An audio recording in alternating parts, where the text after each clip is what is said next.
Hello and welcome back.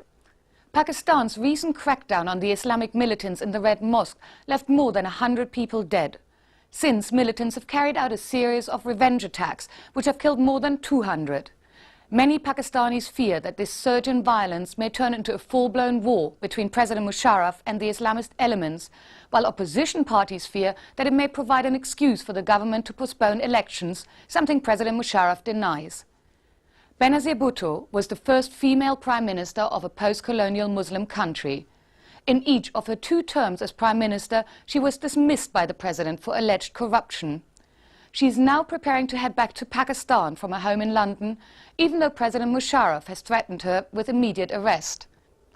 People in Power Sapna Bhatia asked what she thought about the rise in Islamic militancy in Pakistan. See, I'm a Muslim and I have a great faith in the religion of Islam, which gives the message of peace and of brotherhood. Mosque for me is a place of sanctuary, of prayer, of refuge. It's not a place where you house rocket launchers and ammunition and fight state authority. Why has it happened? I believe it's an offshoot of the Afghan Jihad. In the 80s, when the Soviet Union had occupied Afghanistan, the then military dictator turned towards the Muslim Brotherhood to organize the Afghan Mujahideen. They thought they had defeated one superpower and could defeat another. So after the Soviets withdrew, they decided to take on the West and to take on moderate or secular leaders within the Muslim world. They've tried to spread their tentacles and they have used their sympathizers within the military and security apparatus to spread through madrasa and militants. They used our dispute over Kashmir as a pretext also to justify their expansion. But we can see what is happening in Pakistan is not a Pakistani movement. It's led, or it's got connections with Al-Qaeda. So it's Al-Qaeda's agenda which is actually leading to civil war and bloodshed in Pakistan. And how is this going to affect the political situation in Pakistan? We have been saying that unless democracy is restored, the Taliban will regroup, and they have regrouped. And then we said that unless militancy is tackled, the militants will spread. Well, they're spreading. And now we are saying that the very future of Pakistan, its integrity, its unity is at stake. The militants were first the junior partners of the military. Now it seems that they want to establish themselves as the senior partners because they're attacking the military as well as the civilians, and they have so many arms, they have so many cells, and they just flit from one militant madrasa to another. Do you think that General Musharraf is going to use this situation to put off elections this year? The regime has so far said it's going to go ahead with elections, but there's a widespread feeling that there are certain hidden hands behind this activity that want to prevent elections and declare a state of emergency. Or maybe it's the militants who are fearful that under the ruling PMLQ, they've been able to spread their tentacles all over the country, including Islamabad. So it's possible that they themselves are creating the situation to get the elections postponed, because under dictatorship they have thrived. Are you saying that up till now General Musharraf has condoned extremists? Lal Masjid, or Red Mosque, which has become a symbol of the growth of militant madrasas, was established in the last 5 years. It was established on government land that had been illegally seized. Rocket launchers, Kalashnikov guns and foreign militants were smuggled into the Red Mosque, all under the eye of the security services, who were unable to perform their duty. And when they performed their duty and arrested one of the militants who was smuggling weapons into Islamabad, the cabinet minister intervened to get him free. Cabinet ministers have defended suicide bombings. There has been a lot of talk about a power sharing deal between General Musharraf and you. Any substance to that? I would say that's premature. The doors of dialogue have been kept open. We believe in negotiations and dialogue, and our dialogue has been focused on the facilitation towards democracy. But democracy means a fair election, And I'm afraid when I see statements like the one by the Election Commission of Pakistan that rejects the complaints that we have given of the disenfranchisement of voters, then I feel disappointed, because I don't believe that there can be a facilitated transfer to democracy unless there is a basic understanding on how fair elections can be held. Our back channels assure us that they will deal with the issues of providing a level playing field for all political parties, as well as holding fair elections and creating a balance of power between the presidency and the parliament. But so far, these have not turned into reality. This week sees elections in Turkey. One of the key issues influencing how votes will be cast is Turkey's proposed membership of the European Union.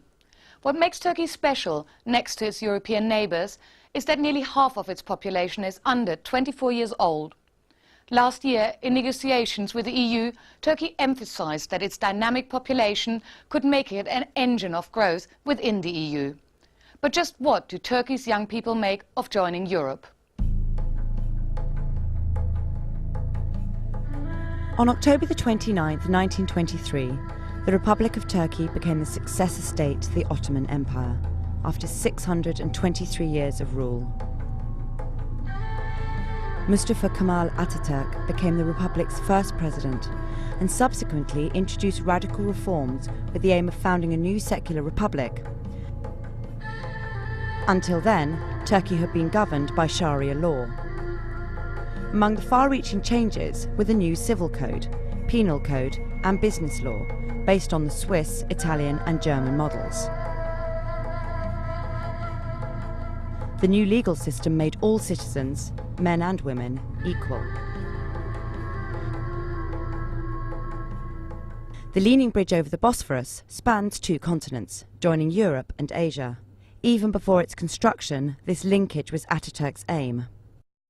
Since the establishment of the Republic, Westernization and Europeanization and being the part of the European integration have been the main goals of the Republic.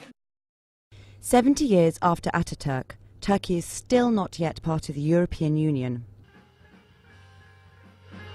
Young metropolitan Turkey, as seen here in Istanbul, is very different to rural Turkey in hopes and habits. Özge Derin is attending a rock music club with her boyfriend. For her, membership of the EU is not a big issue. It is not that important to be European because our quality of life is as good as theirs. That's why it doesn't matter being called European or Asian. The women's rights have been improving in Turkey since the foundation of Turkish Republic. The Europeans cannot accurately figure out our society in their mind. For example, they think that all Muslim women wear black clothing. A sentiment echoed and amplified by Özge's friends. We have a culture. We have a tradition inspired by Atatürk. Atatürk is like our father, the father of our entire country. The EU requested the removal of Atatürk pictures from government buildings. It is impossible to do that. Moreover, the problem is Cyprus. The southern part of Cyprus urges EU, and EU urges Turkey to come to a solution that is favourable only for Greek Cypriots. If the requirements were fulfilled, we would probably be in the EU. However, joining the EU is still a controversial issue in Turkey. Why do we join EU? If it's necessary to take steps back in Cyprus, change our cultural identity and accept treaties that are in favor of other parties. It is true that Turkey still has a lot of progress to make in order to reach the European Union's level, even if it has already made big steps forward in satisfying the criteria. But I'm sure it will be European one day. I'm sure also that it will take serious efforts. Sumru Atak is a student. She understands that the life she enjoys is not available to all Turkish women. All of the girls don't have this kind of freedom in my Turkey. I know many friends of mine whose families don't let them go outside, for example, at night. It's a very problem for them. And for example, some families don't let their daughters to have boyfriends, and girls have to lie to their families. Nadid is also a student. Her view of freedom is in direct contrast to Sumru's. We wanted to film her at university, but under Turkish law, she cannot wear the hijab or headscarf. She was not prepared to be filmed without it. We have the male-dominated society. In Turkey, it's also like that. Women doesn't have the same rights like men. In law says that women and men is equal, but in society, people don't act like that. Men always have more rights than women. Of course, I have differences between me and the girls who live in other countries. First of all, we have traditional, cultural differences. We have different expectations from our family, from our society. Also, our lifestyles are different. And second, I think they have more freedom living about their religion. We don't have this. For example, I'm not going to school with my scarf, but if I was in Europe, I would do it. I can do it. But here in Turkey, we don't have the same freedom. Yusuf Kanli is the chief editor of the first English-speaking daily newspaper. He has a vision of his own about Turkey's future in the European Union. When the day comes, when Turkey is fully prepared for accession, we'll have to think and decide. Not only Europeans, we as Turks as well must sit and decide. With today's conditions, I am against membership. That is, yes for the process, no for membership for the time being. Why? Because now it seems that by the day we become member, that is 10, 15 years' time, the demographic developments in Europe will produce a huge pensioner population, while we will still have a young, energetic, productive population. Why should we pay the pension of the old Dutch or the French? In rural Turkey, these concerns are far from a priority. Çiğdem Bahadin works 10 hours in a textile factory. After a 2-hour walk home, as the eldest daughter, she is still expected to wait on the family. To her, the young women in Istanbul are a race apart. They wear jeans, smoke cigarette and put makeup on. And boys and girls goes out together. And EU membership is something she just does not think about. Frankly speaking, I do not feel comfortable talking about that, because I don't know.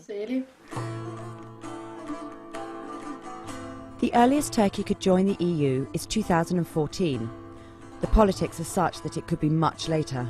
The EU keeps raising the bar, and the Turkish government is increasingly looking east for its future rather than west. The new government will have to appease both old and new Turkey, taking tough decisions on where the country's future truly lies.